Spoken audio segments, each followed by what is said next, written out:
আসসালামু আলাইকুম, সবাই কেমন আছেন? দুপুরে রান্নার আয়োজন শেষ করলাম। তো আজকের আয়োজনে ছিল মাছ, মাংস, ডাল, এটা সেটা খেতে, ভাজি, এইসব খেতে খেতে আর ভাল লাগছে না, তাই আজ ডিম ভুনা করলাম।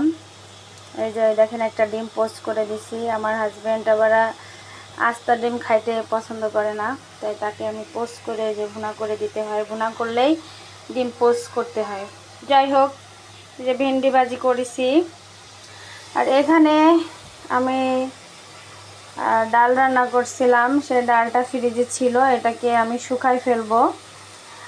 শুকায়ে একদম একটা ভর্তার মতো করব। যাই হোক, আজ দুপুরে আমার এটাই ছিল আয়োজন। এই যে, সবাইকে আল্লাহ হাফেজ।